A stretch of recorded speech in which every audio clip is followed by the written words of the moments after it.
Thanks to Linode for supporting this SciShow video. You can get a $100 60-day credit on a new Linode account at linode.com/scishow. What is the best way to measure the passage of time? For me, I got the old 1 Mississippi, 2 Mississippi trick that might help you out in a pinch, but there's a lot of science and technology out there that needs way more accurate timekeeping. And these days, the best atomic clocks can tick so precisely, you would have to wait longer than the age of the universe for them to be off by 1 second. But some scientists are on the hunt for an even more accurate clock, and they have proposed a literal nuclear option. A clock the size not just of an atom, but of an atom's nucleus. To make any clock, you need something that goes back and forth repeatedly at a fixed rate. That's called an oscillator, and it has a frequency, how many times it oscillates over some specified length of time. The most accurate and reliable oscillators out there are light waves, which are made of electric and magnetic fields that wobble at fixed frequencies. But how do light waves and atoms come together to make an atomic clock?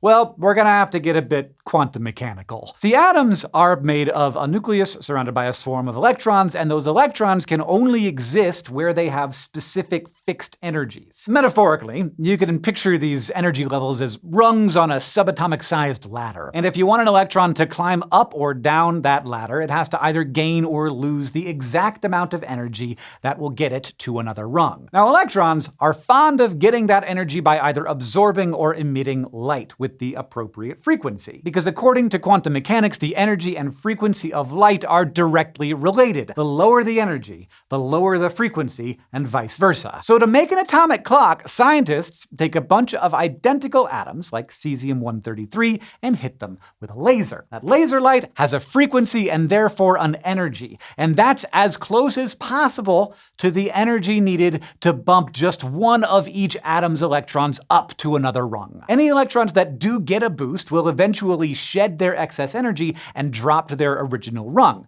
And that means that they will emit light on their way down. Again, that light oscillates, or metaphorically, it ticks at a precise frequency. And scientists count those incredibly consistent ticks to mark the passage of time. With decades of laser science research behind them, atomic clocks are simple enough that we can shoot them into space and they'll still be accurate down to the nanosecond. But we can do even better, because atomic energy levels aren't the only game in town. An atom's nucleus has its own, even smaller, subatomic ladder. And just like electrons, a nucleus can jump from one of its proverbial rungs to another if it absorbs or releases just the right amount of energy. For keeping track of time, a nuclear clock can offer some advantages over the traditional atomic ones. While an electron's ladder has rungs at very specific energy levels, those levels aren't always constant. The position of the rungs can shift by teeny tiny amounts if, say, there's a slight shift in some external electric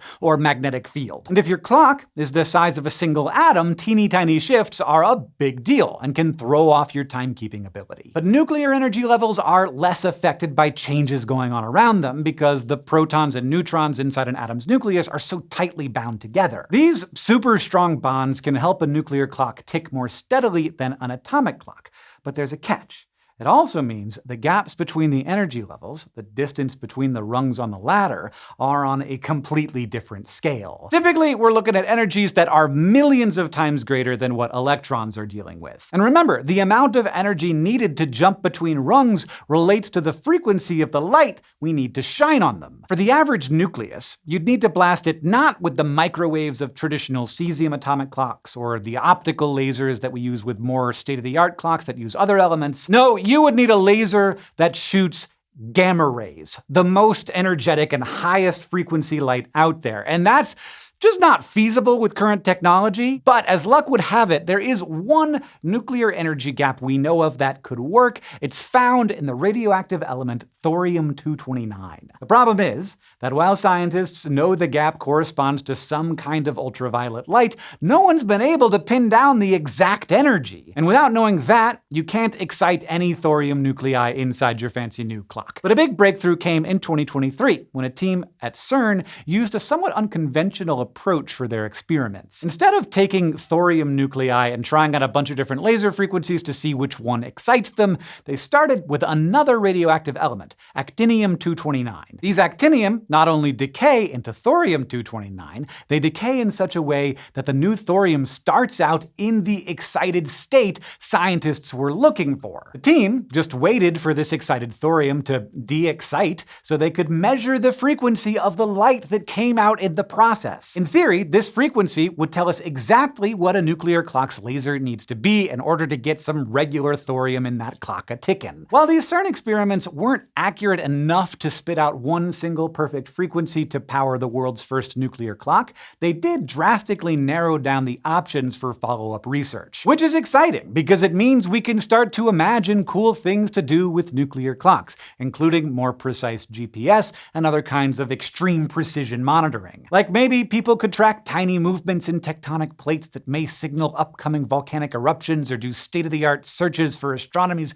mysterious dark matter. But the most interesting application could be to see if the very laws of physics themselves change over time. Because while things like the speed of light seem constant, some physicists think they might actually vary by tiny amounts over cosmic timescales. So if they see an ultra-precise time signal from a nuclear clock start to drift over time, that could indicate the very forces of nature themselves are changing. There's still work to be done in building a nuclear clock, but with the right innovations, the future of timekeeping could arrive any second. This episode of SciShow is supported by Linode, a cloud computing company from Akamai. Linode values communication a lot, just like we do here on this science communication channel. They stick to that value so well that Linode has user-friendly interfaces and award-winning customer support staff that you can chat with at any time, any day. And I mean real people will walk you through how to set up the stuff you want to do with Linode's toolbox. And that's an extensive toolbox, including dedicated CPUs, storage, memory, and firewall protection, to name a few uses. To get started with Linode, you can click the link in the description down below, or go to linode.com/scishow for a $100 60-day credit on a new Linode account. Thanks for watching this episode of SciShow, and keep that two-way communication going in the comments.